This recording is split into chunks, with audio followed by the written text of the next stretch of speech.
প্রিয় বন্ধুরা, বই কথা কইতে আজকের নিবেদন মুক্তিযোদ্ধা মতিউর রহমান রেন্টুর লেখা আমার ফাঁসি চাই এর দ্বিতীয় পর্ব। এবং এই বইটি বাংলাদেশের সাবেক প্রধানমন্ত্রী শেখ হাসিনা কর্তৃক সরকারিভাবে অবাঞ্ছিত ঘোষণা করা হয়েছিল। বইটির প্রথম পর্ব আপলোড দেওয়ার সাথে সাথে আমাদের চ্যানেলে আপনাদের অনেক অনেক সাড়া পেয়েছিলাম এবং আপনাদের সুন্দর সুন্দর কমেন্ট দেখে আমরা খুবই অনুপ্রাণিত হয়েছি। আশা করছি আজকের পর্বটিও আপনাদের ভালো লাগবে। যদি ভালো লেগে থাকে তাহলে অবশ্যই এই ভিডিওটি লাইক, কমেন্ট এবং সাবস্ক্রাইব করতে ভুলবেন না এবং পাশে থাকা বেল আইকনটি অবশ্যই ক্লিক করে নেবেন, যাতে নতুন কোনো ভিডিও আসলে আপনারা সাথে সাথে সেটা নোটিফিকেশন পেয়ে যান। এবং অবশ্যই বেশি বেশি শেয়ার করে দেবেন আপনাদের বন্ধুদের সাথে। চলুন শুরু করা যাক আমাদের আজকের নিবেদন আমার ফাঁসি চাই। লিখেছেন মুক্তিযোদ্ধা মতিউর রহমান রেন্টু। যে অধ্যায় দিয়ে আজকে শুরু করব সেটা হচ্ছে ভারতে পলায়ন। 7ই নভেম্বরের সিপাহী জনতার বিপ্লব ছিল শেখ মুজিবুর রহমান আওয়ামী বাকশালী ভারতের বিরুদ্ধে বিদ্রোহ। সাধারণ সিপাহী জনতা এই বিপ্লবে স্বাধীনতার ঘোষক জিয়াউর রহমানকেই নেতা মনে করেছে। 1975 সালের 15ই আগস্টে শেখ মুজিবের হত্যাকাণ্ডের পর আওয়ামী বাকশালীরা বা শেখ মুজিবের অনুসারীরা কে যে কোথায় লাপাত্তা হয়ে গেল তার কোনো হদিস পাওয়া গেল না। অবশ্য শেখ মুজিবের সহপাঠী বা আওয়ামী বাকশালী নেতাদের একটা বিরাট অংশ মুজিব হত্যাকারীদের সাথে হাত মেলালো এবং হত্যাকারীদের নেতা খন্দকার মোস্তাক আহমেদের নেতৃত্বে সরকার গঠন করলো। আর আমরা গুটি কয়েক ছাত্র নেতাকর্মী রাজনৈতিক তৎপরতা চালাবার বা মুজিব হত্যার প্রতিবাদ করার চেষ্টা করছিলাম। তারা 1975-এর 7ই নভেম্বর বিক্ষুব্ধ সিপাহী জনতার বিদ্রোহ দেখে ভয়ে পালিয়ে দেশ ত্যাগ করলাম। ছাত্রনেতা রবিউল আল চৌধুরী, বর্তমানে সরকারি আমলা এবং প্রধানমন্ত্রী শেখ হাসিনার পিএস মুক্তাদির চৌধুরীর নেতৃত্বে আমরা 10 জন ছাত্র নেতাকর্মী কুমিল্লার লাকসাম কসবা দিয়ে পালিয়ে ভারতের ত্রিপুরা রাজ্যের রাজধানী আগরতলা গিয়ে উঠলাম। 1971-এর মুক্তিযুদ্ধের সময় আগরতলা ছিল 2 নং সেক্টর। আমরা যারা 2 নং সেক্টরের মুক্তিযোদ্ধা ছিলাম তাদের কাছে আগরতলা ছিল পূর্ব পরিচিত শহর। এই আগরতলা শহরের এমবিবি কলেজের ভিপি সঞ্চয় পালের বাড়িতে আমরা সবাই উঠলাম। সঞ্চয় পালের কাছে শুনলাম শেখ মুজিবের আমলে আওয়ামী লীগের 3য় 4র্থ সারি নেতা, পরবর্তীকালে আওয়ামী লীগের কেন্দ্রীয় নেতা এবং শেখ হাসিনা আমলে কিছুই না এস.এম. ইউসুফ আগরতলা থেকে কলকাতায় চলে গেছেন এবং যাওয়ার সময় বলে গেছেন তিনি কিছুদিনের মধ্যেই আবার আগরতলায় আসবেন। অন্যদিকে সাবেক ডাকসুর ভিপি, বর্তমানে কমিউনিস্ট পার্টির সাধারণ সম্পাদক মুজাহিদুল ইসলাম সেলিম, সাবেক মুজিব বাহিনী নেতা, আওয়ামী যুবলীগের সাবেক চেয়ারম্যান, বর্তমানে গণফোরামের কেন্দ্রীয় নেতা মোস্তফা মহসিন মন্টু, সাবেক ছাত্র নেতা, পরবর্তীকালে আওয়ামী লীগের কেন্দ্রীয় নেতা, জাতীয় শ্রমিক লীগের সভাপতি, বর্তমানে জাতীয় পার্টির প্রাক্তন এমপি শাহ মোহাম্মদ আবু জাফর, সাবেক ছাত্রনেতা ইসমত কাদির গামা, শেখ মুজিবের মন্ত্রী মোল্লা জালালের ছেলে সাবেক ছাত্রনেতা রুমি, কবি নজরুল সরকারি কলেজের তুকর ছাত্রনেতা, সৎ ও প্রতিবাদী ব্যক্তিত্ব, বিএনপি সরকার কর্তৃক মনোনীত 79 নং ওয়ার্ড চেয়ারম্যান, বর্তমানে জাতীয়তাবাদী দল 79 নং ওয়ার্ড সভাপতি জননেতা মোহাম্মদ ফরিদউদ্দিন, প্রধানমন্ত্রী শেখ হাসিনার তথ্য প্রতিমন্ত্রী আবু সাইদ, রাজনৈতিক উপদেষ্টা ডক্টর এস.এ. মালিক সহ শতিনিক নেতাকর্মী পশ্চিম বাংলার রাজধানী কলকাতায় পালিয়ে যায়। বলা যায় না বুঝে শুনে আমরা দেশ ত্যাগ করে ভারতে পালিয়ে যাই, যা ছিল নাবালক সুলভ রাজনৈতিক অনভিজ্ঞতা। আমার ধারণা দেশ ত্যাগ করে ভারতে যাওয়া আমাদের সংখ্যা 1000-3-এর বেশি হবে না। তবে দেশ থেকে পালিয়ে ভারতের বিভিন্ন জায়গায় আশ্রয় নেয়া 1000-3 নেতাকর্মীর উদ্দেশ্য ছিল একটাই, আর সেই উদ্দেশ্য হচ্ছে ভারত সরকারের কাছ থেকে সাহায্য সহযোগিতা নিয়ে 1971-এর মুক্তিযুদ্ধের মতো রাজনৈতিক ও সামরিক তৎপরতা চালানো। কিন্তু ভারতের প্রধানমন্ত্রী ইন্দিরা গান্ধী সরকার আমাদের সাহায্য করার দূরে থাক পাত্তাই দেয়নি। 1. গোপালগঞ্জ বঙ্গবন্ধু কলেজ ছাত্র সংসদের জিএস, পরবর্তীকালে মুক্তিযোদ্ধা সংহতি পরিষদের কেন্দ্রীয় নেতা গোলাম মোস্তফা খান মিরাজ। 2. ছাত্রলীগ ও মুক্তিযোদ্ধা সংহতি পরিষদের কেন্দ্রীয় তাত্ত্বিক নেতা, বর্তমানে অগ্রণী ব্যাংকের কর্মকর্তা ও নেতা মোবারক হোসেন সেলিম। 3. টাঙ্গাইলের ছাত্র নেতা, বর্তমানে ব্যবসায়ী বাবর আলী। 4. টাঙ্গাইল জেলা ছাত্র নেতা, বর্তমানে অ্যাডভোকেট লিয়াকত হোসেন জাহাঙ্গীর। 5. যুব নেতা নজিবুর রহমান নিহার। 6. ছাত্র নেতা, বর্তমানে ব্যবসায়ী নওশের আলী নসু। 7. যুবকর্মী, বর্তমানে ভারতের নাগরিক জ্যোতির্ময় বিশ্বাস। 8. সাবেক ছাত্র নেতা, বর্তমানে জাতীয় পার্টির কেন্দ্রীয় নেতা গোপালগঞ্জের আব্দুর রউফ শিকদার। 9. সাবেক যুব নেতা, দীর্ঘদিন প্রবাসে থেকে বিদেশি মেয়েকে বিয়ে করে ঘর সংসার করে 2 সন্তান জন্ম দিয়ে অবশেষে বিদেশি কালচারের সাথে মানিয়ে নিতে না পেরে বিদেশি বধূ এবং সন্তানদের কাছ থেকে বিদায় নিয়ে দেশে ফিরে বর্তমানে ব্যবসারত গ্রিন রোড কাঁঠাল বাগানের এস.এ. কাইয়ুম খসরু। এবং 10. আমি স্বয়ং, বর্তমানে গণপ্রজাতন্ত্রী বাংলাদেশের প্রধানমন্ত্রী শেখ হাসিনা কর্তৃক সস্ত্রীক অবাঞ্ছিত ঘোষিত। আমরা এই 10 জন এবং আমাদের নেতৃত্ব দানকারী রবিউল আলম চৌধুরী ওরফে মুক্তাদির চৌধুরী সহ মোট 11 জন আগরতলা এমবিবি কলেজের ভিপি সঞ্জয় পালের বাড়ির সাথে ময়লা নিষ্কাশনের ড্রেনের উপর পুরনো টিন দিয়ে একটি চালা বানিয়ে তার নিচে একটি বড় চৌকি ফেলে থাকতে লাগলাম। অবশ্য রবিউল আলম চৌধুরী ওরফে মুক্তাদির চৌধুরী সঞ্জয় পালের সঙ্গে ওদের ঘরে ঘুমাতো, আর 10 জন ড্রেনের উপর ভাঙা টিনের চালার নিচে রাখা ওই এক চৌকিতেই ঘুমাতাম। একজনের পাশে একজন করে 9 জন পাশাপাশি ঘুমাতো, আর আমি ঘুমাতাম সকলের পায়ের ধারে, কারণ পাশাপাশি 10 জনের জায়গা ওই চৌকিতে হতো না, তাই আমি সকলের পায়ের ধারে যে জায়গা সেই জায়গায় ঘুমাতাম। ঘুমতো না কোন রকমের শুয়ে থাকা, একে তো প্রচন্ড মশা, তার উপর আবার চতুর্দিকে খোলা, তারপর আবার ড্রেনের উপর, তাও আবার মশারি ছাড়া। মশারি নেই, এখানে দিনের বেলাতে মশা ধরতো। এই অবস্থায় ঘুমানোর তো কোনো প্রশ্নই ওঠে না। অবশ্য আমাদের ঘুমানোর জন্য 2-3টা কম্বল দেওয়া হয়েছিল। সবাই কম্বল বিছিয়ে আর একটি কম্বল দিয়ে গা থেকে মাথা পর্যন্ত মুড়ে শুয়ে থাকতো। আর আমি কম্বল না পেয়ে লুঙ্গি দিয়ে শরীর ঢেকে শার্টের ভিতর মুখ মাথা ঢুকিয়ে রাখতাম। আমি আর মোবারক হোসেন সেলিম অধিকাংশ রাত গল্প করে আর মশা মেরে কাটিয়ে দিতাম। মশা মেরে দুই বন্ধু মিলে আবার গুনতাম কত হাজার কতশো মশা মারলাম। এইভাবে রাত পার করে দিয়ে সকালে পায়ের ধারে শুয়ে পড়তাম। যতখানি বেলা সম্ভব ঘুমিয়ে ঘুমিয়ে পার করে দিতাম, কারণ আমাদের কপালে সকালের নাস্তা খাওয়া ছিল না। তাই রোজা রাখার মতো শুয়ে শুয়ে বেলা পার করে দিতে চাইতাম। ত্রিপুরা রাজ্যের কংগ্রেস সেক্রেটারি রাধু গুপ্ত দুপুরের খাওয়ার জন্য ভারতীয় 1 টাকা 10 পয়সা এবং রাতে খাওয়ার জন্য 1 টাকা, তাও আবার রুটিন মাফিক নিয়মিত দিতেন না। সপ্তাহে 2-1 দিন বা তারও বেশি দিন তো বাদ যেতই। অর্থাৎ কখনো সপ্তাহে লাগাতার ভাবে, আবার কখনো সপ্তাহের মধ্যে 2-3 দিন কংগ্রেস সেক্রেটারি রাধু গুপ্ত টাকা দিতেন না। আমাদেরকে টাকা দেওয়ার জন্য রাধু গুপ্তের আন্তরিকতার অভাব ছিল না। তিনি টাকা জোগাড় করতে পারতেন না, তাই আমাদের দিতে পারতেন না। আর যখন টাকা দিতে পারতেন না, তখন আমাদের না খেয়ে থাকা ছাড়া আর বিকল্প কিছু ছিল না। রাধু গুপ্ত রবিউল আলম চৌধুরী ওরফে মুক্তাদির চৌধুরীর কাছে টাকা দিতেন। রবিউল দিতেন শঙ্কর বোর্ডিং এ, এবং সকার বোর্ডিং এ বলা ছিল দুপুরে 1 টাকা 10 পয়সা, রাতে 1 টাকার বেশি কাউকে খেতে দেওয়া হবে না। দুপুরে 1 টাকার ভাত, 10 পয়সার ভাজি, কাঁচামরিচ, পেঁয়াজ ও ডাল ফ্রি। রাতে 90 পয়সার ভাত, 10 পয়সার ভাজি। এই ছিল আমাদের বরাদ্দ। আমরা দুপুরে 1 টাকার ভাত খেয়ে হোটেলে ক্যাশ থেকে 10 পয়সা ফেরত নিয়ে ওই 10 পয়সা দিয়ে বিড়ি কিনে খেতাম। কাপড় চোপড়ে আমরা এমনই ফিটফাট যে কেউ চিন্তাও করতে পারতো না যে আমাদের পেটে ভাত নেই, পকেটে পয়সা নেই। আসন্ন শীতের কথা চিন্তা করে আমি আমার ডবল বেজ স্যুটটা বাসা থেকে সঙ্গে নিয়ে গিয়েছিলাম। আমি যখন ডবল বেজ স্যুটটা পরে আগরতলার রাস্তায় বের হতাম, তখন সারা আগরতলার নরনারী আমার দিকে, মানে আমার ডবল বেজ স্যুটের দিকে তাকিয়ে থাকতো। সারা আগরতলা শহরে আমার ছাড়া দ্বিতীয় কোনো ডবল বেজ স্যুট ছিল না। মেয়েরা তাকিয়ে থাকতো আকর্ষণীয় ভাবে এবং ছেলেরা তাকাতো ঈর্ষান্বিত ভাবে। কতজন জিজ্ঞেস করেছে এটা কোথা থেকে বানিয়েছে, বলতে হয়েছে কলকাতা থেকে বানিয়েছে, কারণ আমরা যে বাংলাদেশ থেকে এসেছি এটা ত্রিপুরা রাজ্য কংগ্রেস সেক্রেটারির নির্দেশে গোপন করতে হয়েছে। শুধু তাই নয়, আমরা যে মুসলমান এটাও গোপন করতে হয়েছে। আমাদের পরিচয় গোপন করে মিথ্যে পরিচয় থাকতে হয়েছে। বলতে হতো আমরা কলকাতা থেকে বেড়াতে এসেছি এবং আমরা সকলেই হিন্দু। আমাদের প্রত্যেকেরই একটা করে হিন্দু নাম ছিল। এস এম ইউসুফের নাম ছিল সরোজদা। রবিউল আলম চৌধুরী ওরফে মুক্তাদির চৌধুরীর নাম ছিল রবিআই চৌধুরী ওরফে রবিদা। আমার নাম ছিল অনন্ত দাশগুপ্ত ওরফে অনন্তদা। আমরা ভারতীয় হিন্দু নাগরিকের মিথ্যে পরিচয়ে ভারতের আগরতলায় থাকতে লাগলাম। আমাদের স্মার্ট ফিটফাট পোশাকের পকেট থেকে পাতার বেরি বের করে ধূমপানের জন্য আগুন ধরাতাম। তখন মানুষ অবাক হয়ে চেয়ে থাকতো, মনে করতো এটা আমাদের এক ধরনের শৌখিনতা বা ফ্যাশন। আসলে আমাদের যে বিড়ি খাওয়ারও পয়সা নেই, এটা আগরতলার মানুষ বুঝতো না। পেটের ক্ষুধার কি জ্বালা তা আমরা হারে হারে বুঝেছি। মাঝে মাঝে কংগ্রেস সেক্রেটারি রাধু গুপ্ত টাকা দিতে পারতেন না। এই টাকা দিতে না পারার ঘটনা পরপর 2-3 দিনও হয়ে যেত। ক্ষুধার যন্ত্রণায় আমরা কাতরাতে থাকতাম। আমি বলতাম আমরা কাজ করে খাই, প্রয়োজনে মজুরের কাজ করে আমাদের আহার জোটাই। কিন্তু না, আমাদের কাজ করাও মানা। আমাদের পিছনে ভারতের গোয়েন্দা লেগে থাকতো, যে কোনো মুহূর্তে আমাদের গ্রেপ্তার করতে পারে। তাই কংগ্রেস সেক্রেটারি রাধু গুপ্তের কথার বাইরে এক চুলো চলা যাবে না। ক্ষুধার জ্বালায় ছটফট করতে থাকতাম। ক্ষুধার জ্বালা সইতে না পেরে শঙ্কর বোর্ডিং এ গিয়ে হোটেলে মালিক দাদাবাবুকে মিনতির সাথে বলতাম, দাদাবাবু এই বেলাটা আমরা খাই, পরের বেলায় 2 বেলার পয়সা একবারে নিয়ে নিন। শঙ্কর বোর্ডিং এর মালিক দাদাবাবুর এক জবাব, আগে পয়সা পরে খাওয়া, সোজা বের হন। হোটেলের দরজার পাশে দাঁড়িয়ে বেহায়া বেলাজের মতো দেখতাম লোকে মাছের মাথা, মুরগির মাংস, খাসির মাংস আরো কত কি দিয়ে খাচ্ছে। দাদাবাবু ধমক দিয়ে বলতো, দাঁড়িয়ে রয়েছেন কেন, যান পচারুন। একসময় ধীরে ধীরে হোটেলের দরজা থেকে সরে আসতাম। রাস্তার কল থেকে পেট ভরে পানি খেয়ে উদ্দেশ্যবিহীন হাঁটতে থাকতাম। এইভাবে চলতে থাকলো আমাদের দিন। আমরা মুক্তিযুদ্ধের কিংবদন্তি নায়ক বঙ্গবীর আব্দুল কাদের সিদ্দিকীর নেতৃত্বে গড়ে ওঠা প্রতিরোধ বাহিনীতে যোগ দেওয়ার অপেক্ষায় দিন গুনতে লাগলাম। স্বেচ্ছায় সকল দুঃখ কষ্ট হাসি মুখে বরণ করে নিলাম। একদিন 32 ঘন্টার অধিক সময় অভুক্ত থেকে ক্ষুধার জ্বালা সইতে না পেরে টাঙ্গাইলের বাবর আলী ওরফে দীপকের সাথে ফন্দি করলাম। আজ দুজন হোটেলের মালিক দাদাবাবুকে কিছু না বলে অন্য কাস্টমারদের মতো সোজা খেতে থাকবো, তারপর যা হবার হবে। পেট থেকে তো আর খাওয়া বের করতে পারবে না। ফন্দি মতো দুজনে সোজা শঙ্কর বোর্ডিং এ খাওয়ার টেবিলে বসে পড়লাম। হোটেলের প্রথম বয় যথারীতি আমাদের সামনে কাঁসার থালা দিয়ে গেল। দ্বিতীয় বয় গরম পানি দিয়ে আমাদের হাত এবং থালা ধুয়ে দিয়ে গেল। তৃতীয় বয় বালতি করে ভাত আর বাটি নিয়ে আমাদের সামনে এসে বালতি থেকে বাটি নেবে আমাদের থালায় যেই ভাত দিতে যাবে, অমনি দাদাবাবুর হাঁক, এই পয়সা কই? আমি বললাম রবিদা নিয়ে আসছে। দাদাবাবু হাত দিয়ে ইশারা করলো। বয় চলে গেল। সব কাস্টমার খাচ্ছে। আমরা দুই বন্ধু খালি থালা সামনে নিয়ে বসে আছি। সবাই খাচ্ছে, আমরা চেয়ে চেয়ে দেখছি, তাও আবার সামনে খালি থালা নিয়ে।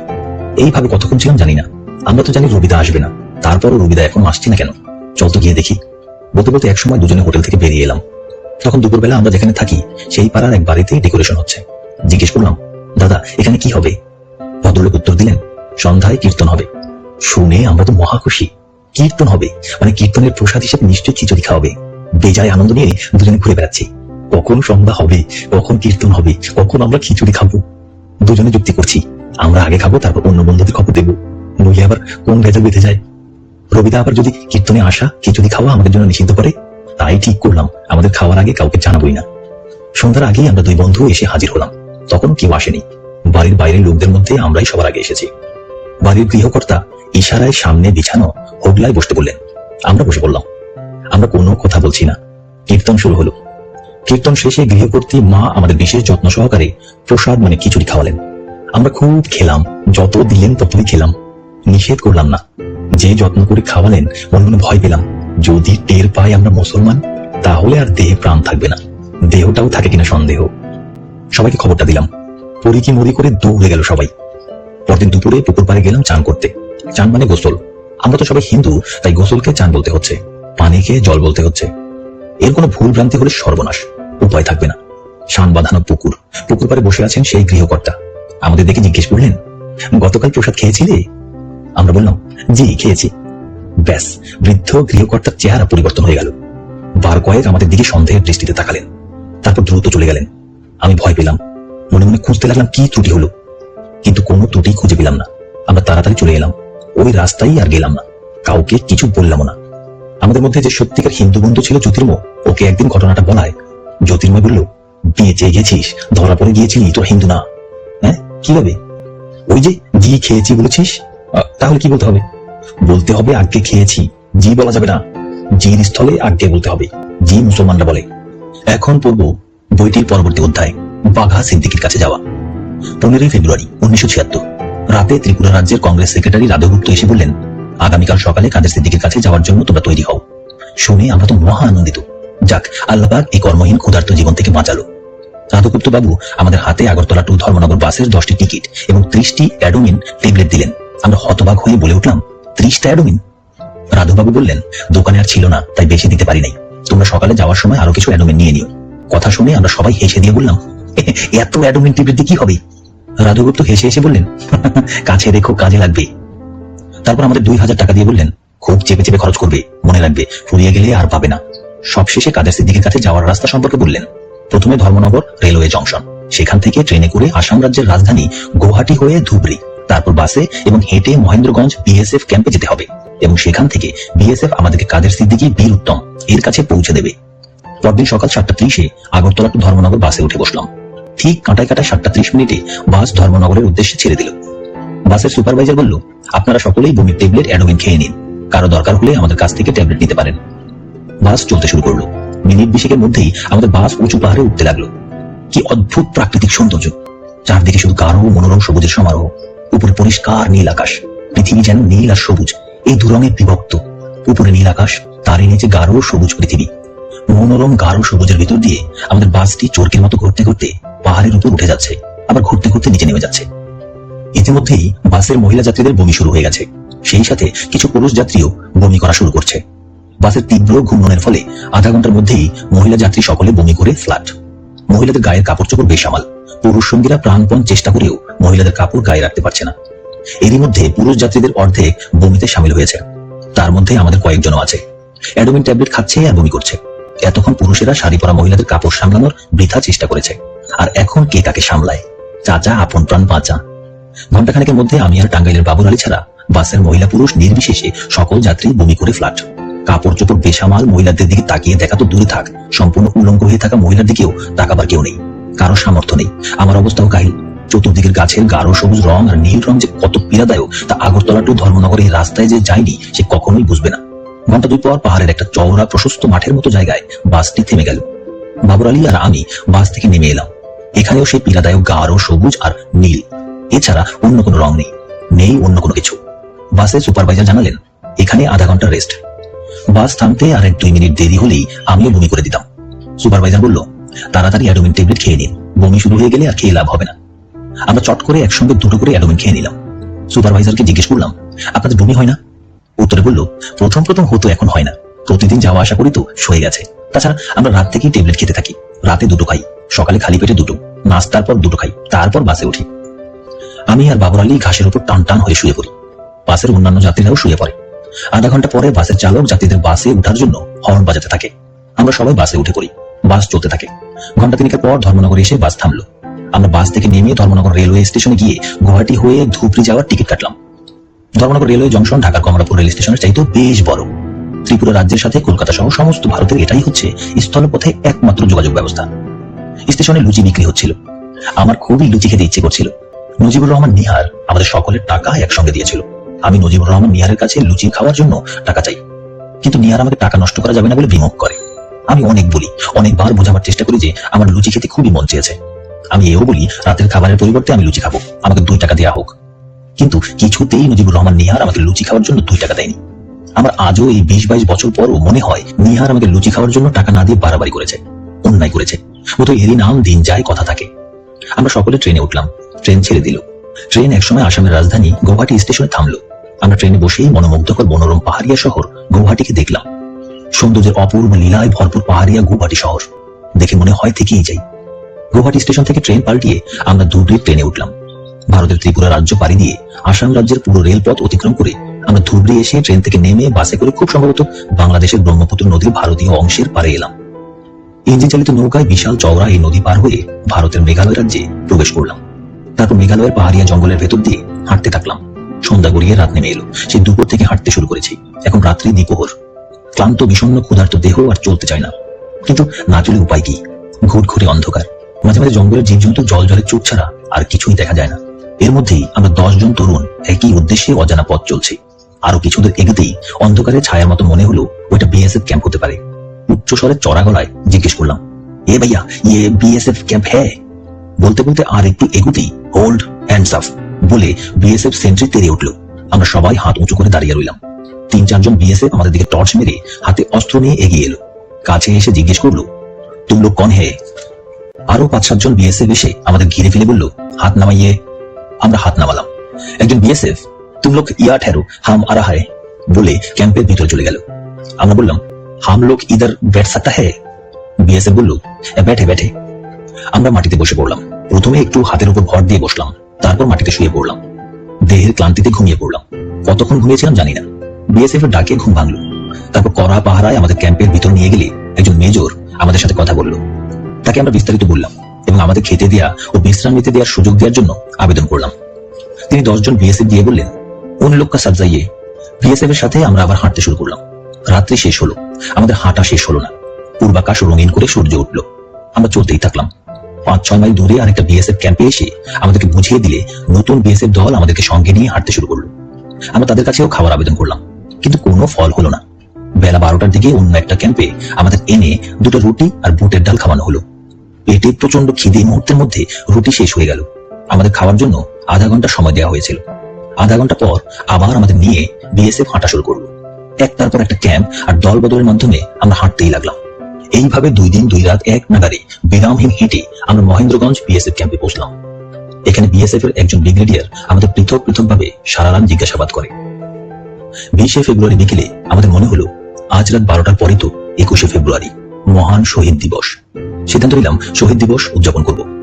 6টি টিন আর গায়ের চাদর দিয়ে মহেন্দ্রগঞ্জ বিএসএফ ক্যাম্পের মাঠে আমরা তৈরি করলাম অস্থায়ী কৃত্রিম শহীদ মিনার।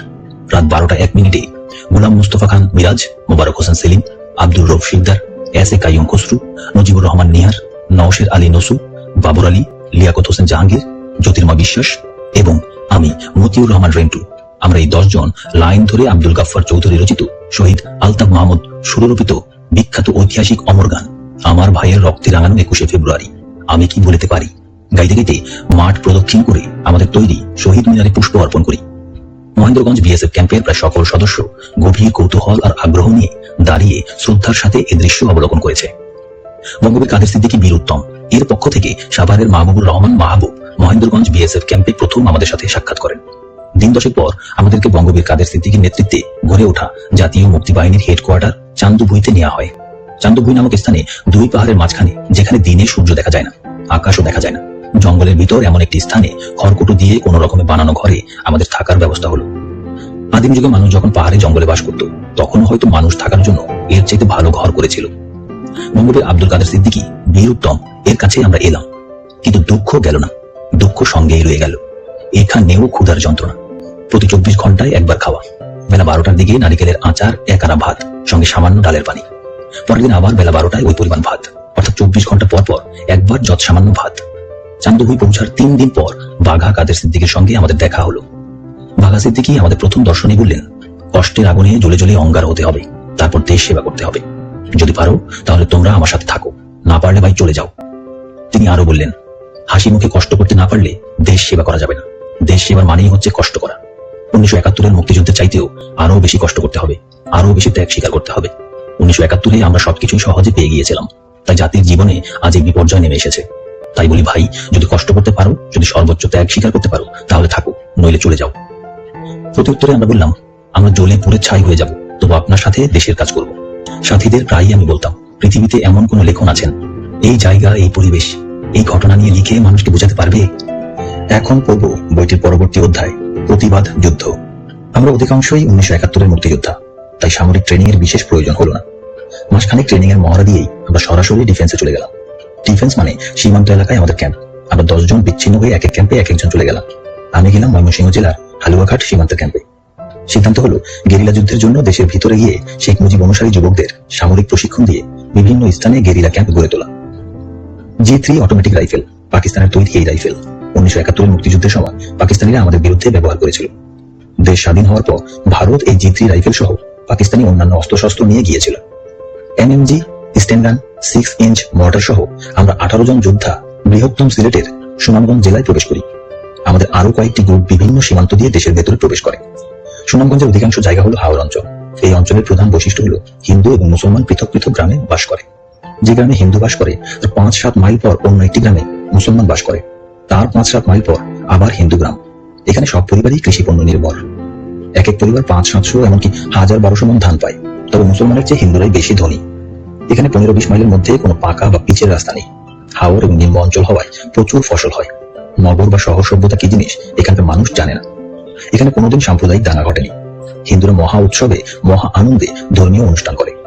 নগর সভ্যতার আলো এখানে পৌঁছায়নি, হয়তো তাই সংখ্যালঘুর দুঃখ, সংখ্যাগুরুর অত্যাচার কোনো কিছুরই লেশ মাত্র নেই। দিনের বেলা একটি হিন্দু গ্রামে চুপচাপ বসে থাকা, খাওয়া দাওয়া, সন্ধ্যা হলেই অন্য একটি হিন্দু গ্রামের উদ্দেশ্যে হেঁটে যাত্রা করা। এভাবে একটি হিন্দু গ্রাম থেকে 8-10 মাইল কিংবা তার চেয়েও দূরের আরেকটি হিন্দু গ্রামে সারা রাত ধরে হেঁটে যাওয়া। সারা রাত হাঁটার পথে অন্য কোনো গ্রাম পড়ে না তা নয়, কিন্তু সেই গ্রামে ওঠা যাবে না, কারণ ওই গ্রাম মুসলমানের। আমাদের কমান্ডার, রক্ষী বাহিনীর ডেপুটি লিডার সুকুমার সরকারের এক কথা, কোনো মুসলমান গ্রামে ওঠা যাবে না, কারণ মুসলমানরা আমাদের বাংলাদেশ সেনাবাহিনীর কাছে ধরিয়ে দেবে। তাই আমরা কোনো মুসলমান গ্রামে উঠি না। সন্ধ্যা হলেই আমরা হাঁটা শুরু করি। সারা রাত হেঁটে এক হিন্দু গ্রাম থেকে আরেক হিন্দু গ্রামে গিয়ে উঠি। এভাবে দিনে খাওয়া দাওয়া, চুপচাপ বসে থাকা এবং সারা রাত হাঁটা। দিন 10 পরেই শরীর কাঁপতে লাগলো। প্রথমে আমি ভাবলাম এটা বুঝি আমার কোনো রোগ। পরে দেখি সকলেরই শরীর কাঁপছে এবং সকলেই আমাকে তাদের শরীরের অবস্থা অবহিত করছে। কিন্তু শরীর যতই কাঁপুক, রাতে তো হাঁটতে তো হবেই। হাঁটা ছাড়া আমাদের বিকল্প কিছুই নেই। একদিন সন্ধ্যার পর হাঁটতে শুরু করলাম। নিশিরাত পার হয়, কিন্তু হিন্দু গ্রাম আর আসে না। সামনে আচ্ছা একটা গ্রাম দেখা যায়, কিন্তু ওই গ্রামে ওঠা যাবে না, ওটা মুসলমানের গ্রাম। রাত শেষে ভোর হয় ভাব। আমাদের সকল সাথী বেঁকে বসলো। তাদের শরীর আর চলছে না, আর হাঁটতে পারছে না। সকলের এক দাবি, এই গ্রামেই উঠতে হবে, এই গ্রামেই আশ্রয় নিতে হবে। কিন্তু কমান্ডার সুকুমার সরকারের ওই একই কথা, এটা মুসলমান গ্রাম, এই গ্রামে ওঠা বা আশ্রয় নেওয়া যাবে না। এর পরের গ্রাম হিন্দু, সেই গ্রামে আশ্রয় নেওয়ার জন্য উঠতে হবে। এই কথা শুনে সবাই বসে পড়লো, কেউ কেউ শুয়ে পড়লো। সামরিক ভাষায় যাকে বলে ট্রপস আউট অফ অর্ডার। সুকুমার সরকার আর আমি দাঁড়িয়ে, বাকি সবাই যে যার মতো কুয়াশায় ভেজা ঘাসের উপর শুয়ে বসে। সুকুমার বাবু আমাকে বললেন, বাঁচতে চাইলে ট্রপস উঠাও। আমি শত চেষ্টা করেও কাউকেই উঠাতে পারলাম না। অবশেষে কমান্ডার সুকুমার আঞ্চলিক ভাষায় বললেন, শালার ভাইরা আমার কি, বেগ টুই মরবে, চল এই মুসলমান গ্রামে উঠি। বলে গ্রামের দিকে হাঁটতে লাগলেন। ধীরে ধীরে সবাই উঠে হাঁটতে লাগলো। সুকুমার বাবু এবার মুসলমান গ্রামের দিকেই চলতে লাগলো। মিনিট 15-এর মধ্যেই আমরা আশ্রয় নেওয়ার জন্য মুসলমান গ্রামে উঠে পড়লাম। মূল মাটি থেকে 15-20 ফিট উঁচু, 700-800 ফুট লম্বা, 100 ফুট চওড়া এবং 50-60টি ঘরের গ্রামে যে যেদিক দিয়ে পারে ঢুকলো এবং যে ঘরে পারে শুয়ে পড়লো। সারা গ্রামে ডাকাত ডাকাত বলে শোর পড়ে গেল। অবস্থা বেগতিক দেখে আমি চিৎকার করে বলতে লাগলাম, ভাই সব, আমরা ডাকাত না, আপনাদের ভয়ের কোনো কারণ নেই, আমরা ডাকাত নই, আপনারা হইচই বন্ধ করুন, আমরা ডাকাত নই। এক পর্যায়ে বাধ্য হয়ে বললাম, আপনারা চুপ না করলে আমরা আপনাদের গুলি করতে বাধ্য হব। বলেই G3 অটো রাইফেল তাক করলাম। কিছু লোক কথা এবং ভয়ে চুপ করলো। আমি গ্রামের পুরুষদের বললাম, আপনারা মসজিদে আসেন, ফজরের নামাজের পর আপনাদের সাথে আমাদের কথা আছে। এখানকার গ্রাম দেশের অন্যান্য গ্রামের মতো নয়। এই গ্রাম মূল মাটি থেকে 20-30 ফুট উঁচু, 5-7-17 বা 1000 ফুট লম্বা, 50 ফুট চওড়া করে মাটি ফেলে তার উপর পরিকল্পিতভাবে 2 সারিতে ঘর, এক কোনায় মসজিদ, পাঠশালা তৈরি করা। মসজিদে ফজরের আজান শেষে নামাজ হলো। আমাদের কে যে কোন ঘরে কোথায় ঘুমিয়ে নাক ডাকছে তার কোনো হদিস নেই। একমাত্র আমি গ্রামের মানুষের ভিড়ে উপচে পড়া মসজিদের বারান্দায় অস্ত্র হাতে দাঁড়িয়ে বক্তৃতা করছি। ভাই সব, আমরা ডাকাত নই। আমরা যদি ডাকাত হতাম তাহলে এতক্ষণে আপনাদের জানমাল ধন সম্পদ লুট করতাম। কিন্তু কই, আমরা তো আপনাদের কিছুই লুট করছি না, কারণ আমরা ডাকাত নই। আমরা হলাম জাতির জনক বঙ্গবন্ধু শেখ মুজিবুর রহমানের সৈনিক। আপনারা হয়তো জানেন না, জাতির পিতা বঙ্গবন্ধু শেখ মুজিবকে সপরিবারে নির্মমভাবে হত্যা করা হয়। আর তাই ওই হত্যার প্রতিবাদে আমরা যুদ্ধ ঘোষণা করেছি। আমরা ডাকাত নই, আমরা শেখ মুজিবের সৈনিক। আমরা বাংলাদেশ সরকার ও বাংলাদেশ সেনাবাহিনীর বিরুদ্ধে যুদ্ধ করছি, এবং এই যুদ্ধের প্রয়োজনেই আমরা আজ আপনাদের কাছে আশ্রয়ের জন্য এসেছি। আমরা আপনাদের সন্তান, আপনারা আমাদের পিতামাতার মতো। শুধু আজকের দিনের জন্য একটুখানি আশ্রয় আমরা আপনাদের কাছে চাই। আমার বক্তৃতা শুনে গ্রামের এক মহিলা বলল, ওমা, ডাকাত দেখি ভালো ভালো কথা বলে, তোতা পাখির মতো আরো কত কিছুই না বুঝালাম। গ্রামবাসীও বুঝলো। আমি মসজিদের বারান্দায় অস্ত্রটা বুকের ভিতর জড়িয়ে ঘুমিয়ে পড়লাম। গ্রামবাসীর ডাকে আমার ঘুম ভাঙলো। গ্রামবাসী আমাকে ঘুম থেকে তুলে বলল, স্যার আসেন, আপনাদের জন্য খাওয়ার ব্যবস্থা হয়েছে। আমি বললাম, আপনি যান, আমি আসছি। তিনি বললেন, না, আমার সাথেই যেতে হবে, আপনাদের জন্য আমরা খাসি জবাই করেছি। আমি ওনার সাথে যেতে থাকলাম। একটা ঘরে আমাকে আমার আরো 3 জন সাথী সহ খাওয়াতে বসানো হলো। খেতে বসে দেখলাম সত্যি সত্যি খাসির মাংস দিয়ে খেতে দিয়েছে। মনে মনে নিজেই নিজের বক্তৃতার প্রশংসা করতে লাগলাম আর গর্ববোধ করতে লাগলাম। আমার বক্তৃতার এমনই জাদু, এবং আমি মানুষকে এমন ভাবে বুঝাতে পারি যে গ্রামের মানুষ খাসি জবাই দিয়ে আমাদের খাওয়ায়। আহ, কি আমার যোগ্যতা! খাসির মাংস দিয়ে পুরো পেট ভাত খাওয়া শেষে এলো দুধ। পেটে জায়গা না থাকায় দুধ ভাত খেতে অক্ষমতা জানালাম। কিন্তু জাতির পিতা বঙ্গবন্ধু শেখ মুজিবুর রহমানের ভক্ত গ্রামের মানুষের নাছোড়বান্দা। দুধ ভাত খেতেই হবে, তাদের অনুনয়ের কাছে নতি স্বীকার করে দুধ ভাত খেতে বসলাম। লোকমা দুধ ভাত তুলে যেই মুখে দিতে গেলাম, অমনি আচমকা গুলি শুরু হলো। ঝাঁকে ঝাঁকে গুলি বাঁশে বেড়া ভেদ করে ঘরে ঢুকতে লাগলো। বাঁ হাতে থাকা চিত্রি রাইফেল নিয়ে মাটিতে লুটিয়ে পড়লাম। মুহূর্তের মধ্যেই পাল্টা গুলি করতে করতে ঘরের বাইরে বেরিয়ে এসে দেখলাম বাংলাদেশ সেনাবাহিনীর সৈন্যরা আমাদের 3 দিক থেকে ঘেরাও করে হামলা করছে। এতক্ষণে বুঝলাম জাতির জনক বঙ্গবন্ধু শেখ মুজিবুর রহমানের ভক্ত, অনুরাগী সমর্থক সহজ সরল গ্রামের মানুষের খাসি জবাই করে ও দুধ ভাত খাওয়ানোর প্রকৃত রহস্য। 300-400 লোকের বাস এই গ্রামে। গ্রামে কোনো মহিলা নেই, শিশুও নেই, এমনকি পুরুষও নেই। রয়েছে শুধু আমরা আর আমাদের সামনে ডান দিকে এবং বাম দিকে এই 3 দিক ঘেরাও করা আর্মির সৈন্যরা। আমাদের পিছনে হাওর। হাওর মানে কুল কিনারাবিহীন এক বিশাল জলাশয়। আমাদের তড়িৎ পাল্টা আক্রমণে প্রচন্ড যুদ্ধ শুরু হয়েছে। ফজরের নামাজের পর গ্রামের মানুষদের আমাদের সম্পর্কে, জাতির পিতা বঙ্গবন্ধু শেখ মুজিবুর রহমান সম্পর্কে বিস্তারিত বোঝানোর পর আমরা যখন গভীর নিদ্রায় মগ্ন, তখন গ্রামের মানুষেরা বাংলাদেশ সেনাবাহিনীর কর্নেল মাহমুদুল হাসানের সঙ্গে যোগাযোগ করে এবং জেনারেল মাহমুদুল হাসানের পরিকল্পনা অনুযায়ী আমাদের খাওয়ার জন্য খাসি জবাই করে মাংস এবং দুধ ভাত খাওয়ার আয়োজন করা হয়। আমরা ঘুমিয়ে থাকতেই মুষ্টিমেয় কয়েকজন লোককে আমাদের খাওয়া দাওয়ার জন্য রেখে গ্রামের বাকি মহিলা, শিশু এবং পুরুষ সকলকে অন্যত্র সরিয়ে নেওয়া হয়।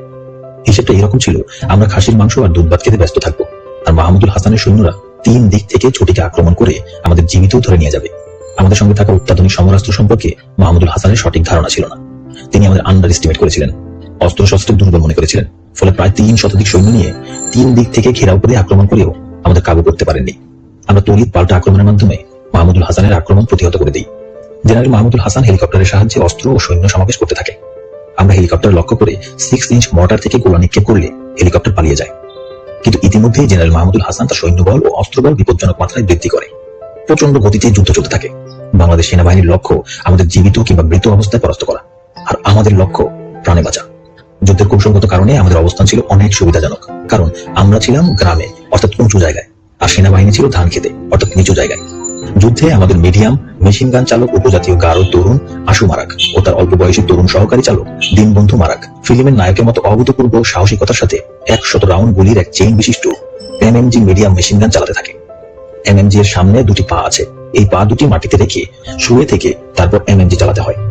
কিন্তু আশু মারাক এই রীতি বা প্রশিক্ষণের তোয়াক্কা না করে 100 রাউন্ড গুলির এক চেইন এমএমজি হাতে নিয়ে দাঁড়িয়ে সিনেমার নায়কের মতো শত্রুকে ঘায়েল করতে লাগলো। আর তার সাথে তাল মিলিয়ে কিশোর তরুণ যুবক দীনবন্ধু চেইনে দ্রুত 100 রাউন্ড গুলি ভরে চেইন এমএমজিতে ফিট করে দিতে লাগলো। সিনেমায় যেমন নায়ক একের পর এক শত্রু নিধন করে যায়, কিন্তু নায়কের গায়ে গুলি লাগে না। বাস্তব যুদ্ধেও আশু মারাক ওই রকম একের পর এক শত্রু নিধন করে যেতে লাগলো, কিন্তু আশু মারাকের গায়ে শত্রুর গুলি লাগলো না। আমরা প্রকৃত অর্থে 4 দিক থেকে ঘেরাও। আমাদের পালাবার কোনো পথ নেই, কারণ 3 দিকে সেনাবাহিনী আর একদিকে কুল কিনারাবিহীন হাওরের বিশাল জলরাশি। পালাবার কোনো পথ নেই। জেনারেল মাহমুদুল হাসানের ধারণা ছিল আমরা আর কতক্ষণ যুদ্ধ করবো? 1 ঘন্টা, 2 ঘন্টা, 5 ঘন্টা, 10 ঘন্টা, 24 ঘন্টা, 1 দিন, 2 দিন, তারপর কি হয়? মৃত্যু, না হয় বন্দী। আসলেও তাই, আমাদের তো পালাবার কোনো পথ নেই। প্রচন্ড যুদ্ধ, কেউ কারো নাহি ছাড়ে সমানে সমান। আমি চিন্তিত হলাম। ক্রলিং করে এক জায়গা থেকে আরেক জায়গায় গিয়ে নিজেদের সর্বশেষ অবস্থানটা দেখে নিলাম। যুদ্ধ শুরু হয়েছে দুপুরবেলা, এখন প্রায় সন্ধ্যা হয়। মনে মনে সেলফ ডিসিশনটা কি নেব ভাবতে লাগলাম। ধরা পড়বো না আত্মহত্যা করবো। ঠিক এমন সময় আমাদের কমান্ডার সুকুমার বাবু ঠিক এই ভাষায়, কে আছো জওয়ান, হও আগুয়ান, হাঁকিছে ভবিষ্যৎ বলেই আমাকে বললেন, ওই উত্তর দিকে হিজল গাছগুলোর আড়ালে যে সৈন্যগুলো আছে তাদের যদি এক ঝটিকা আক্রমণে নিহত বা সরিয়ে দিতে পারো তাহলেই কেবল আমরা বাঁচতে পারি, কারণ ওই একটি মাত্র পথ আছে পালাবার। কমান্ডারের কথাটা শুনে এতক্ষণ মনে মনে যে সেলফ ডিসিশনের কথা ভাবছিলাম তার সুরাহা হয়ে গেল। সিদ্ধান্ত নিয়ে ফেললাম, হয় সেনাবাহিনীদের নিহত বা তাড়িয়ে দেবো, অথবা নিজেই মরবো। তিনজন সাথী বন্ধুকে ইশারায় কাছে রাখলাম। আমি সহ 4 জনের একটা সুইসাইড স্কোয়াড গঠন করলাম। যদিও পরিস্থিতি ও পরিবেশে আমরা সকলেই সুইসাইড স্কোয়াড মেম্বার হয়ে গেছি। তারপর একটা সামান্য আনুষ্ঠানিকতার মাধ্যমে একে অপরের সাথে কর্মর্দন করে গুলি করতে করতে হিজল গাছের বাগানের দিকে ঝটিকে আক্রমণ করলাম। নিজেদের গায়ে গুলি লাগতে পারে সেই পরোয়া করলাম না, শুধু আক্রমণ আর সামনের দিকে এগিয়ে গেলাম। যুদ্ধের ধর্ম গেল পাল্টে। এতক্ষণ আমরা শুধু শত্রুর আক্রমণ প্রতিহত করতে আত্মরক্ষার্থে পাল্টা আক্রমণ করেছি। শত্রু ঝাঁকে ঝাঁকে গুলি আমাদের দিকে আসছে, এতে আমাদের কোনো ভ্রুক্ষেপ নেই। আমরা তো মরার জন্য এসেছি। মিনিট 15 মধ্যেই আমরা হিজল বাগান দখল করে ফেললাম। আর্মির হেলমেট, বুট এবং জায়গায় জায়গায় রক্ত দেখে অনুমান করলাম এখানে সেনাবাহিনীর বেশ সদস্য হতাহত হয়েছে, যার ফলে হতাহত সৈন্যদের নিয়ে বাকি সৈন্যরা এই স্থান ত্যাগ করে অন্যত্র অবস্থান নিয়েছে। হিজল বাগান আমাদের পূর্ণ নিয়ন্ত্রণে। আমরা কমান্ডারের অপেক্ষায় রইলাম। সন্ধ্যা হয়ে অন্ধকার নেমে এলো, চারিদিকে ঘুটঘুটে অন্ধকার, যুদ্ধের তেজ কমে এলো। এখন এমনই একটা সময় যখন আকাশে চাঁদের ভগ্নাংশ ওঠে রাত 10টা 11টায়। আকাশে চাঁদ ওঠার আগেই এই অন্ধকারেই আমাদের পালিয়ে যেতে হবে। কতক্ষণ জানি না, তবে অনেকক্ষণ হলো আমাদের কমান্ডার এবং অন্য সাথীদের অপেক্ষায় আমরা বসে আছি। চাঁদ উঠলে আমাদের পালানো কঠিন হয়ে পড়বে। চাঁদের আলোয় আমাদের দেখলেই গুলি করে মাথার খুলি উড়িয়ে দিবে। পালাতে পারা তো দূরের কথা, চাঁদ উঠলেই আমাদের হয় পজিশনে থাকতে হবে, নইলে মারা যেতে হবে। এখনো কমান্ডার এলো না। আল্লাহর কাছে প্রার্থনা করছি, হে আল্লাহ, তুমি আজ মেঘে চাঁদ ঢেকে রাখো, নইলে আমরা মারা যাব। অনেকক্ষণ হয়ে গেল, আমাদের কমান্ডার ও অন্য সাথীরা এখনো এলো না। আবার সেলফ ডিসিশন নিলাম এবং সাথের 3 সাথীকে জানালাম আরো কিছুক্ষণ অপেক্ষা করব। এর মধ্যে কমান্ডার ও অন্য সাথীরা না এলে আমরা পালিয়ে যাব, কারণ আকাশে চাঁদ উঠলে আর পালাতে পারবো না। পালাতে হলে চাঁদ ওঠার আগেই পালাতে হবে। এই হিজল বাগানের পরেই ধান ক্ষেত, সেই ক্ষেতে বাংলাদেশ সেনাবাহিনীর সৈন্যরা পজিশনে আছে। আকাশে চাঁদ উঠে গেলে চাঁদের আলোয় হিজল বাগান থেকে ধান খেতে যাওয়া মাত্রই পজিশনে থাকা সৈন্যরা আমাদের দেখতে পাবে, আর দেখা মাত্রই সৈন্যরা গুলি করে আমাদের ঝাঁঝরা করে দেবে। অতএব কিছুক্ষণের মধ্যেই পালিয়ে যেতে হবে। কিছুক্ষণ পরে বললাম, আমি এখন পালিয়ে যাব, তোমরা যদি যেতে চাও তাহলে আমার সঙ্গে যেতে পারো। 4 জন মিলে পালাতে লাগলাম। ঘুটঘুটে অন্ধকার, নিজেকেই নিজে দেখা যায় না। আমরা 4 জন একে অপর থেকে যাতে বিচ্ছিন্ন না হই সেই জন্য গায়ে গায়ে মিশে পথ চলতে লাগলাম। হিজল বাগান থেকে ধান খেতে এসে পড়লাম। ধান খেতে কিছুক্ষণ চলার পর আমরা দাঁড়িয়ে পড়লাম। এত অন্ধকার যে আমরা কি সোজা হাঁটছি না জায়গায় ঘুরছি কিছুই বুঝি না। তবে এইভাবে যে পালাতে পারবো না তা বুঝতে পারলাম। হয়তো সারা রাত হেঁটে দেখা যাবে আমরা যেই জায়গায় ছিলাম সেই জায়গাতেই ঘুরপাক খাচ্ছি। সাথী 3 জন ঘাবড়ে গেল, আমিও ঘাবড়ে গেলাম।